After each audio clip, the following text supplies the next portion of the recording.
What's up, Game Day Nation? Welcome back. Hope y'all had a great weekend. And we're going to be here talking about sports. None of that bull crap. So let's get into it. All right. So we're going to have UFC. We're going to have also Dak Prescott contract. Then soccer news, MLB, and then COVID cases in sports. Now let's get into it. Episode 35. All right. Before we start, congratulate Steven for being a father. Yes. Thank you, guys. I am a father of 2 puppies. So it's all good, yo. They're a headache, and I will say this, do not get kids. Not get kids. Yep. Man. Except for puppies. Except for puppies. They are the sweetest. And they won't beg you that, some kid bullied them in school. I mean, all you gotta worry about is you gotta take the dog out, feed them and everything. Though. But hey, you don't really have to pay them to go to school or go to college. Doggy school. I'll train them myself. Okay. I'll train them myself. All right. And, not too much extra stuff in there because, with kids, I'm like, come on, we were all kids at one point. We know how annoying we were to our parents. You calling yourself a dog? No, I didn't say that. I'm just saying as a kid, remember, like, we were all annoying at one point in our lifetime. And if we know how it is, then you might imagine how your kids are going to be. Anyways, by the way, happy Father's Day to everyone out there. Gotta give respect to the fathers out there. Belated father, yep. Yep, I know there's not a lot of fathers out there because, compared to Mother's Day and Father's Day, you see a whole more for Mother's Day.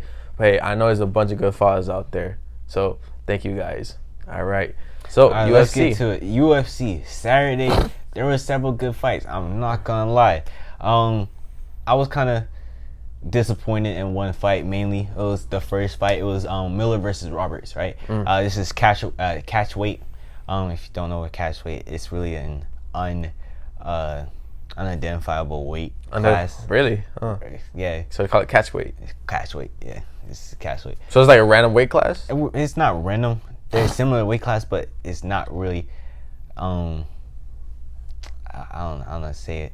I forgot. I'll get to it, but it's something, right? So Miller versus Roberts. It was an interesting fight. It only lasted 1 round. How it ended, it was by submission by an armbar. Miller, he was on the ground, got Roberts by an armbar. Roberts, all he could have done, he could have lifted him up when he was on top. He could have lifted him up and probably slammed him down. Right on his head too. Right. So that's basic knowledge. But because he extended his legs to get up, he focused more on his legs rather than his arm. Then he relaxed his arm and got trapped. And the next thing you know, he tapped out. But kudos to Miller because he is known for his submissions. And once he get caught, that's it. Yeah, Miller, like, throughout that first round, he had the fight all in control. But then when Roberts got him on the buy-in, Roberts was on top. It's like, okay, yeah. Roberts has a chance here now. He had a chance, but he got his arm. Yep, that's what messed him up. Yeah, it really did mess him up. All right, so the second fight, Muhammad versus That was a good fight. It was a good fight. It was welterweight. If anyone doesn't know what welterweight is, it ranges from 140 to 147 pounds, right? And it was unanimous decision, 29-28. 29-28, 29-28. Muhammad won, of course. Going into the fight, it was an interesting fight. It was mainly a boxing match when you really look at it. That fight was close though. It was really close. Identical strike points on all. Based on statistics, it was very identical. But Muhammad did look like he had control because of his takedowns. He did attempt 8 takedowns and only managed to have successfully like 2 takedowns. All right. I feel like it could have gone either or, but Muhammad did play a good role in that because he looked like he really had control. And again, I really believe it was the takedowns. That's why he really won it. But kudos to Muhammad. Good. He had a great fight, but he just couldn't pull it off at the end. He did try to pull it off in the 3rd round, but he just couldn't at all. All right. The third fight, Pennington versus Renee. Man. Renee, an old bird. A veteran, bro. A veteran old bird, man. 42 years old. 42 years old. You know who else 42? Tom Brady. But he's a GOAT. He is a GOAT. And they got Buffon, goalkeeper for Juventus. He's also a GOAT. You for sure. He's a GOAT. Yeah, you do. Yeah, right. He's a GOAT. But you got 3 GOATs in there, and it's just crazy. It was like, what coincidence? When we talking about Tom Brady, then the next we talk about Buffon. Now we're talking about Renee. Right. I mean, I understand Renee isn't part of the GOAT class in UFC, up there in but hey, she part of it too, and she making a killing out there. Yep. However, this fight she couldn't handle it at all. This one was a women's bantamweight. If anyone doesn't know what bantamweight is either, ranges from 126 to 135 pounds, of course. Right. It was a unanimous decision. I mean, that's more than me. Wait, I weigh like less than you. Wait, how much you weigh? How much do I weigh? That's a good question. 129, I think. You are light, my boy. Yeah, 129. For a person that eats a lot? Yeah. That's light. Anyways, it was unanimous decision. 29-28, 30-27, and 29-28. It was them knees, bro. It was the knees. Yeah, the knees, man. So, it was Pennington who won. Pennington was extremely dominant in the whole fight. She was targeting Renee's body the whole time whatsoever. Renee had to get off her, so she got pushed into the cage. She couldn't really get off that cage at all. It was Renee was Renee the one that kneed Pennington in the crouch? Yeah. Yeah. Oh gosh. It was pretty painful, but Renee just couldn't get off the cage whatsoever, and she was just getting when she got out, after she got hit by the crossbow, she got aggressive. Yeah, she did. She get was aggressive. mad. She did push her into really submission where she couldn't really do anything. But Pennington, she did a great job. She controlled the body for sure. That's where it was the weakness, but couldn't really do anything. Renee tried to do some takedowns just to get her points up because she was losing in strikes. So around like 3rd round, she tried pushing some takedowns, but couldn't really do it. She attempted 4. I think she managed to only get 2, but it wasn't enough. Definitely not, bro. All right, the next one, the 4th one was Emmett versus Burgos. All right, Emmett versus Burgos. That was actually a great fight, hands down. This was a featherweight. For the people who don't know what is featherweight, 136 to 145 pounds. It was a unanimous decision again, 29-28, 29-28, 29-27. Who won was Emmett. Emmett won this one. This one was the best match in my opinion, hands down. As soon as the match started, first of all, get backstory with Emmett in 2018, he did suffer an ACL injury. He had to get surgery on that, and he had rehab. So coming back into this fight, the man blew out his knee. I think it was like first, second kick into the fight. In the first round, ain't it? Yeah, in the first round. It was the left knee. Good kick to that knee, and he was injured the whole fight. But look at him, it doesn't look like he was injured. However, you can see he was hurt. He was definitely hurt. I mean, who would be hurt taking all those knee blows, man? Bro, I mean, Burgos was striking that leg, striking constantly, right? Anyone would expect him to switch stances because that leg was like looking pretty serious. It was being bruised up, and that knee was just giving up too. So you automatically expect him to switch stances, to do something about it, just to switch up the flow. Facts. But he didn't. He stuck it out. He grinded through, and I think he did a great job for sure. He did push in just a little bit more to get a little bit closer, so he won't have to deal with the knee blows or anything like that. However, Emmett did have heavy hands, and every time those hands connected to Burgos' face, it dazed him. However, Burgos did strike back. Second round, I think it was at the end of second round, and Burgos was about to be taken down. However, he blocked it by kicking in the face, and he kind of wounded him, kind of got him dazed. I expected Burgos to push in to actually finish it off, because if you look at him, he looked like he was hurt. But he didn't. He missed his opportunity. It was a small hole, so he couldn't really get into it. But what can you do? It is what it is. But overall, I feel like that was a great fight in general. All right, the main card was Blades versus Volkov. All right, Volkov is what, like 6'7", and the man's huge. The 80-inch Russian reach. man. Russian. He was taller than the fence. Yeah, he was taller than the octagon itself. And Blaze, 6'4", he's still a big guy too. So don't get me wrong, they're both heavyweight fighters because it's a heavyweight class. This was the main fight, and this was also a unanimous decision: 48-46, 48-47, 49-46, the reason why it was a close fight because Volkov, he had more hits and he got a little bit more hits in when they were on the ground. Yeah, towards the end. So he tried. I feel like to me they were just cheap shots. Cheap shots still gets you points though. That is true. But if you want to talk about who had control throughout the whole fight, gotta give it to Blaze. Blaze, man. But he had a new UFC record, 14 takedowns. 14. Broke the past record, which was 11. Yep. And he had 25 takedowns altogether. Only 14 was successful. He controlled the fight all the way because for fighting a tall guy like him, lengthy, you had to get up close and personal. You can't just stay backwards. That's where he can get you with his long legs. But what he did, he used all his body to take him down, to actually score points. That's what he really came into the ring for, just to take him down. Yeah, Volkov, he was pretty tired throughout these rounds. Until the 5th round, that's when he started getting at it, but it was it was too little too late. But this match was mainly about stamina. How long can you keep the cardio up?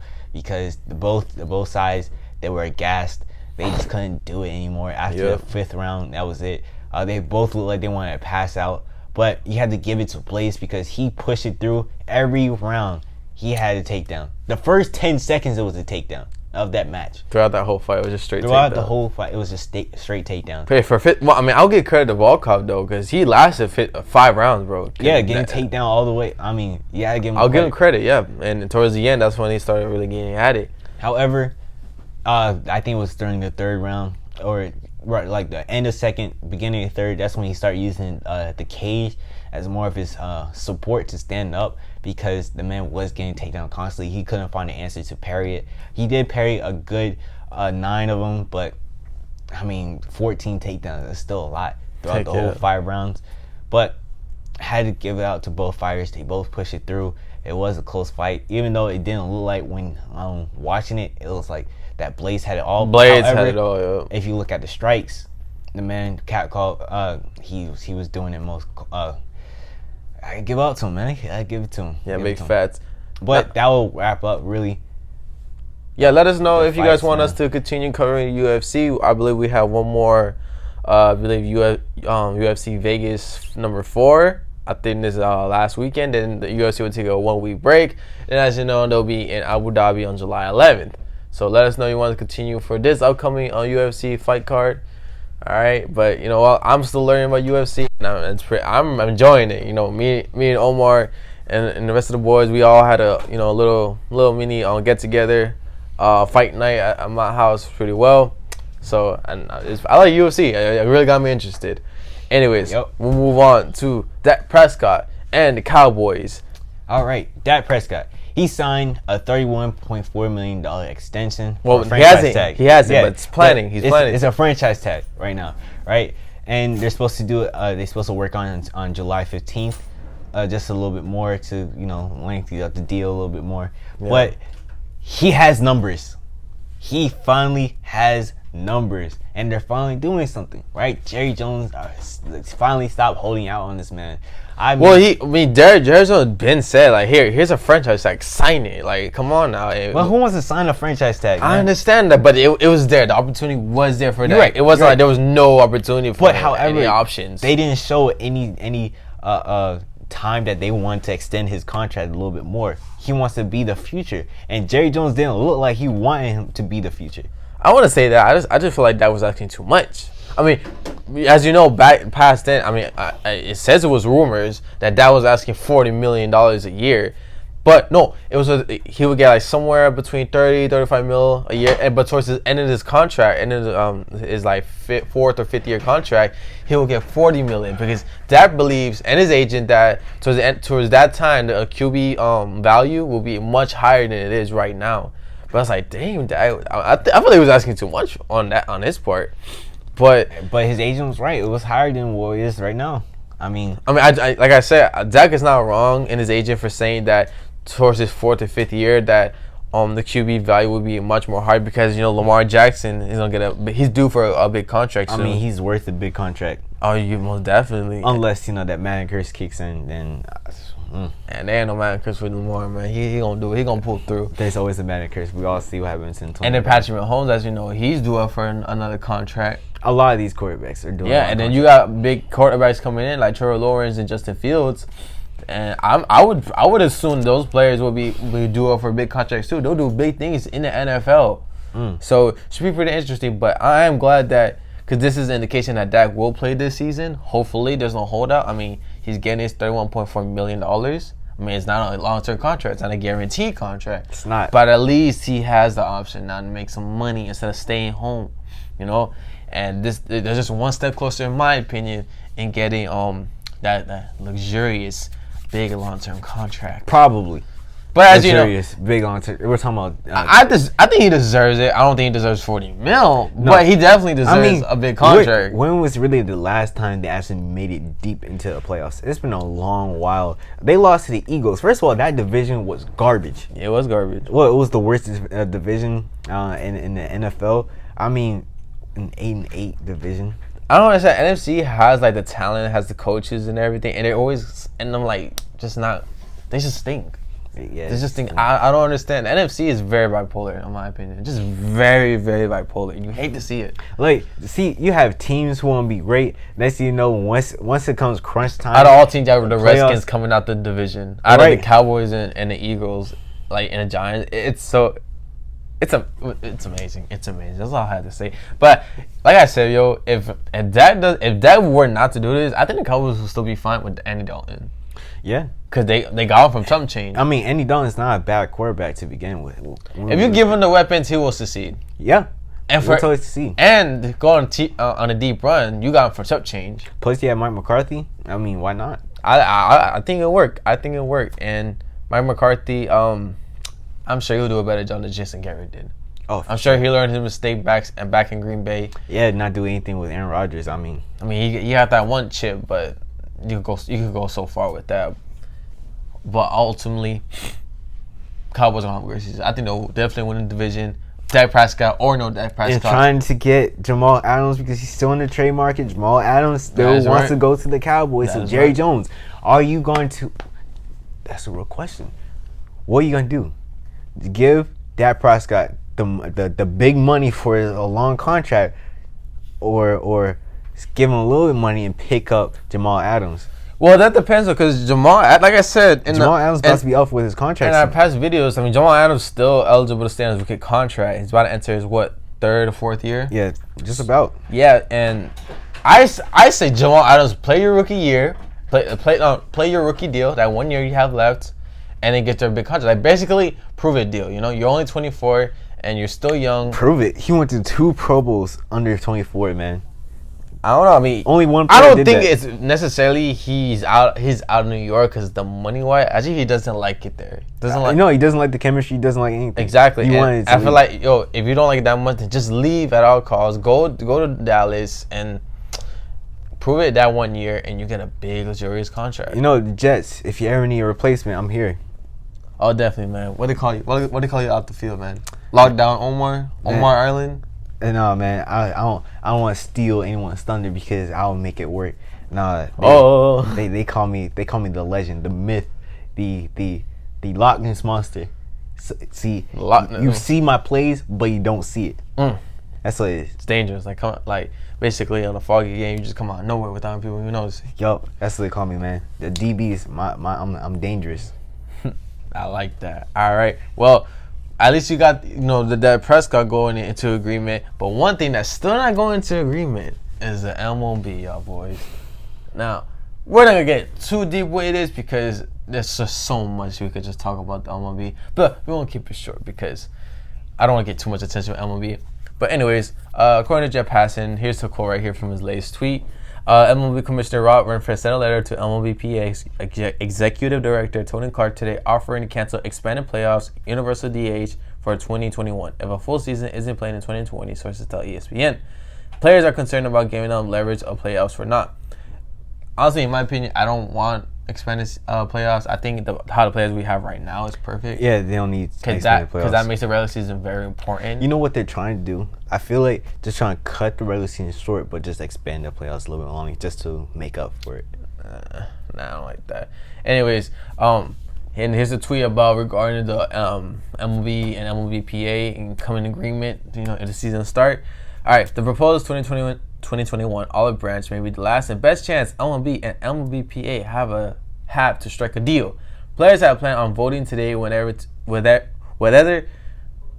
to accept a 60-game season or allow Manfred to impose a season of his desired length. Wow. So if the owners and the PA don't agree on the 60-game season, then Manfred will step in and make his season the amount of season how he wants it.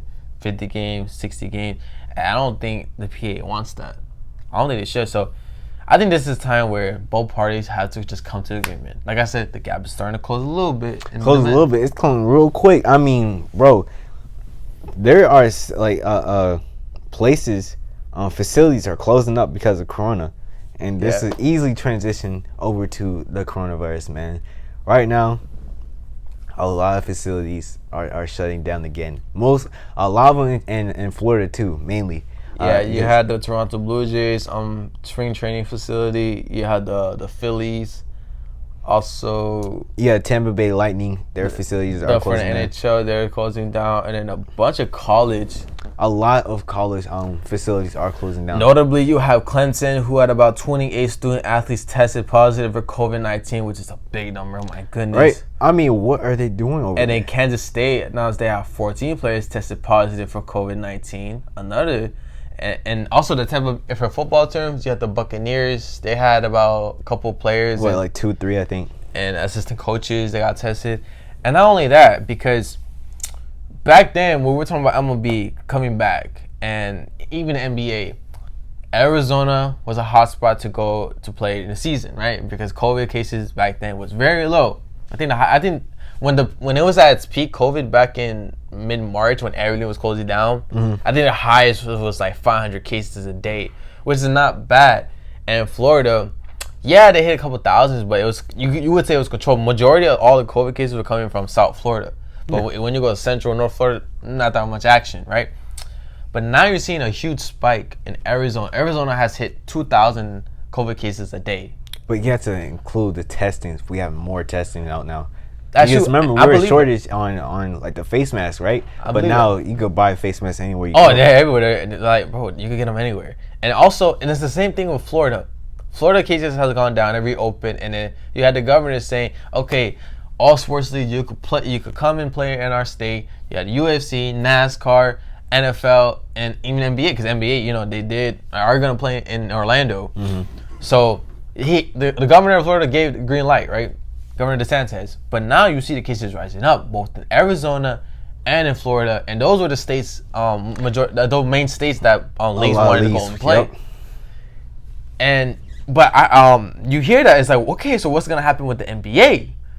And what's going to happen with the teams back in South Florida, like the Miami Dolphins, the Miami Heat, the Miami Hurricanes? Because I feel like if college football wants a season, I think if one or two teams are out, I don't think they're going to have it. It's just too much to put in place to me with scheduling and whatnot. I think it's too much pressure. It's going to be a mess. Now, I do believe the NFL can most definitely make it work. They're going to force it. They're going to force it to work, right? They're going to force it, most definitely. But in a college football standpoint, it doesn't look very exciting. I mean, yes, Clemson and Kansas State of colleges, they're having a 2-week suspending training operations because people to quarantine themselves and whatnot. But to have 23 players get tested, that's pretty scary. That's a big number. It's not like a couple, like 2 or 3 players, and players can't even train because you go look in European soccer, right, in the Bundesliga and the Premier League. Like, Bundesliga hasn't had a case pop up yet. What that we're aware of. Yeah, that we're aware of because it's a whole different. Remember, they're in a different country. I understand, but who said we're gonna get all the information? But Bundesliga is a very well placed league, and they made it work. But they're very secured though. Those teams. But look, they're able to go play home and away. They're not in a bubble. They get to play home and away games. But you have to understand how it's like function. If we're talking about football, everyone had to be crowded up together. Like the weight room had to be crowded up. The filming crowded up. With the Bundesliga and every other soccer teams, they don't really need to be close up and personal. Close up together. They can be spread out. You can see it in their stadiums. They don't have the 53 players on both sides. They don't have 100 That's right. I mean, 6 players. in total, you have 11 people in a starting, and then you have about, I think, 7 bench players. Yeah, so they don't have to worry about being up close. 6 to 7 bench players. Yeah, that's true. That is true. But I mean, also UFC has done a great job. I think. Well, they had about 1 or 2 positive cases, but they still kept going in UFC. NASCAR, you already know people are in cars and everything. I think it's pretty easy to like social distance with themselves. I mean, you got the crew though, the pit stop. I'm sure they take pretty precautions and whatnot, and to Oh yeah, they wear helmets. Yep. Exactly, but NASCAR it's like a non-contact sport. Well, the cars, yes, you get a bunch of contact, but in person, you don't really get that much contact. And with NASCAR, so NASCAR is doing great. UFC, European soccer is doing great, but then you can't have players even train with each other.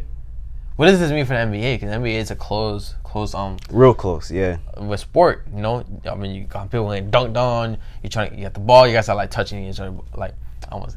No, I was thinking people are touching each other's balls.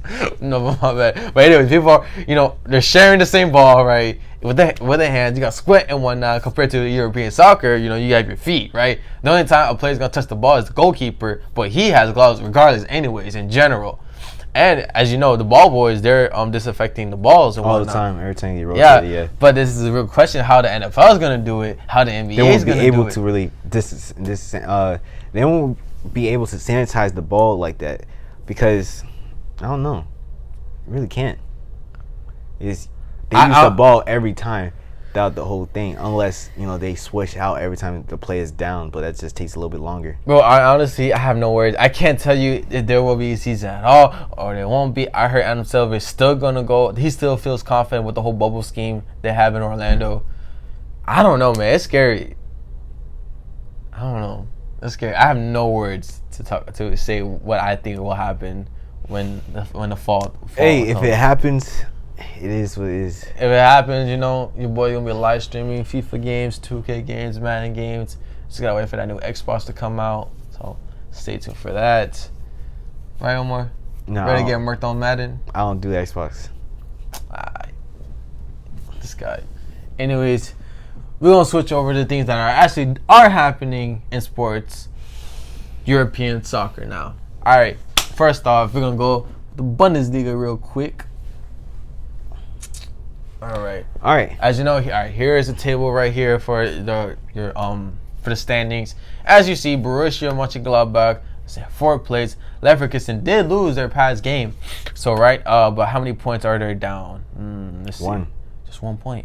So anything can happen this Saturday. Nope, they're down by 2. I lied. But so if they get a dub and Mönchengladbach loses, they'll get that 4th spot. Look, if Mönchengladbach wins and Red Bull loses, then they'll get that spot up because they tied. Basically. They're only down by 1. But now this is crunch ball for the Bundesliga for Mönchengladbach and Leverkusen. As you know, Paderborn, mathematically, they are eliminated from, trying to not get deregulated. So, yes, Paderborn, I'm sorry, but you're headed down to Division 2. Do you remember being part of Paderborn? Yeah, and I just couldn't. The team stinks, bro. You could have made it better. A great coach can make a team great. That's true, but you just gave up.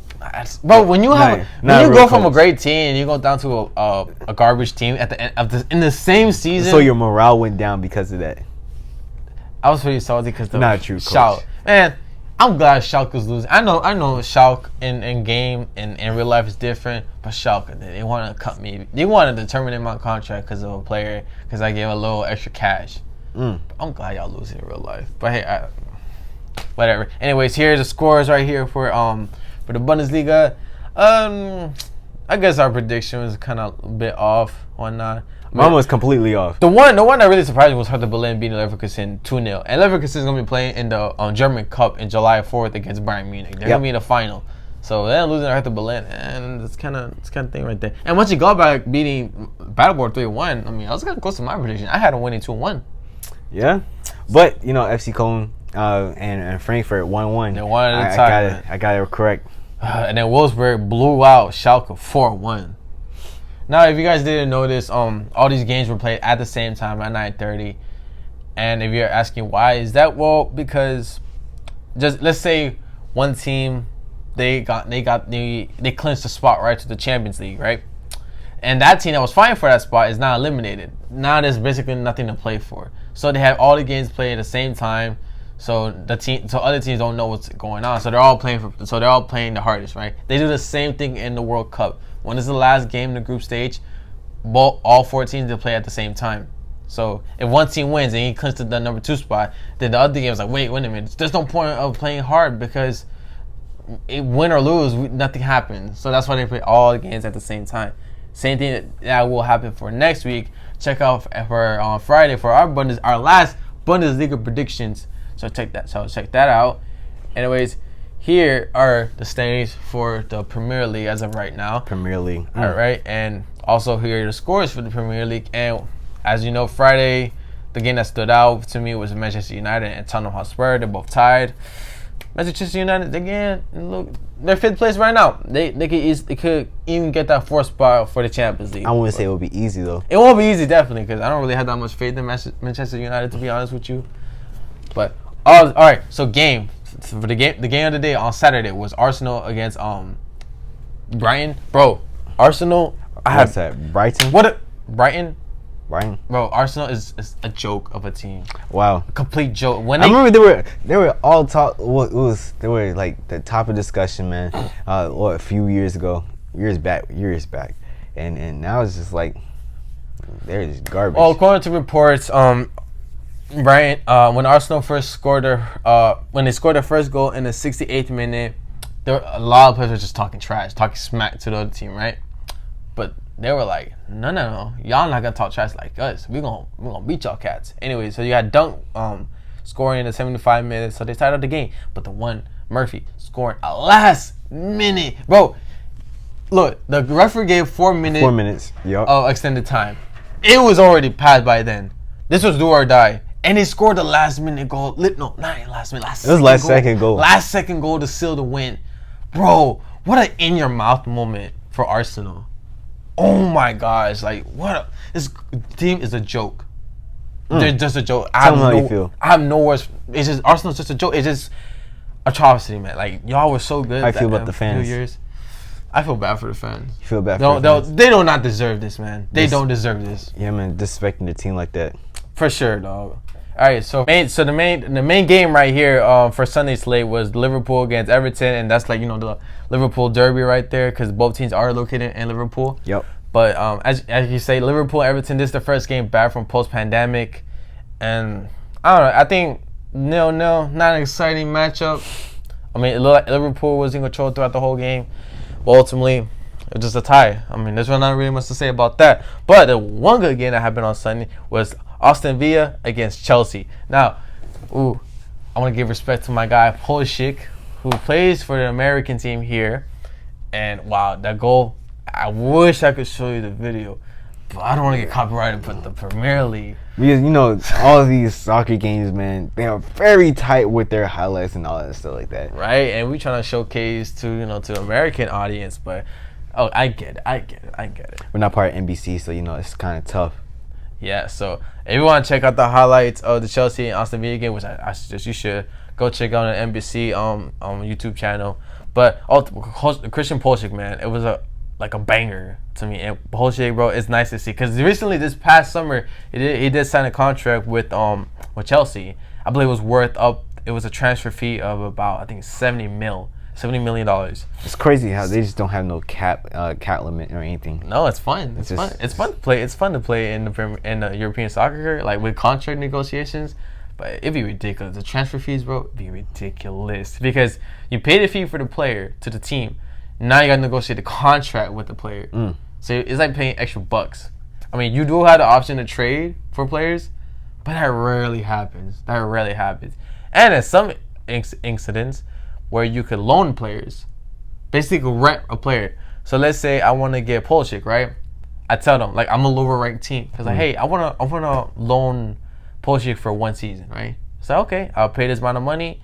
He's in my team for 1 season. Then it goes back to his original team. So does the original team keep that contract? Like, still pays him to play for the other team? Oh no, they still stick. Well, depending because that one team that loans him, his main team, his mother team, whatever, they'll pay a certain percentage of that contract. Okay. Yeah, it varies because those teams could negotiate. All right, like for example, I'll pay.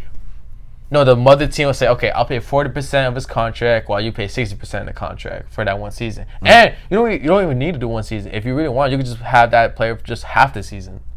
And so there's options right there. So that's I like how Europe has that type of rule. But all right, and then here's the standings here for Serie A, for the Italian league. They still have a lot to play for last week, so there's not really much to talk about. But here are the scores for this past weekend. Nothing really much to talk about. All right, and then La Liga, as you know, here's the standings for the Liga here, and it's a close race. Here's a close race between Real Madrid and Barcelona. I believe that 6-0. My God. But yeah, so they're like identical points right here. So this is any player's game, any team's game. Pretty interesting throughout the stretch. But let's talk about Fridays for this weekend's game matchup real quick. Here are the scores right here. One that stood out to me was Sevilla against Barcelona. They're tied 0-0. Nothing must have gone out there. I felt like Barcelona could have scored a couple goals, but hey, it is what it is. You tied. Barcelona's not all that anymore, man. I don't know. Careful with that. All right. Now for Saturday slate games, one game that stood out for me was probably Atletico Madrid against Real Valladolid. I think I said that right. Yep. The only goal was I think so too. The only person that scored Vitolo, 81 minute.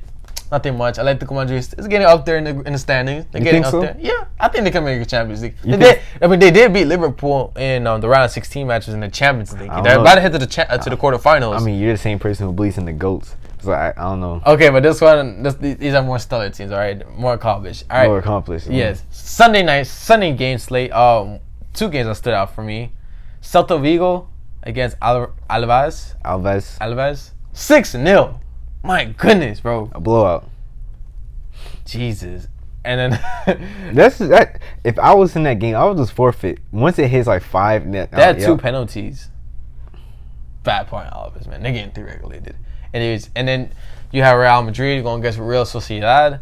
They won 2-1. As you know, Steven Ramos scored a penalty in the 58th minute, and then Benzema 70th minute. Good game overall on Real Madrid's part, but hey, as you know, they're the more stellar team. But it is a race between Real Madrid, Barcelona to get that coveted number 1 spot to win league champions. So it's on. They're pretty close to have, I think, the same points right here. So it's gonna get crunched from here, and this gets interesting because compared to the Bundesliga, compared to the Premier League, the top team is always on top. Like they're up by 10, 20 points, right? But this one, La Liga, it's pretty tight. The race for the top 1 is pretty tight. Now, that's about concludes today's show.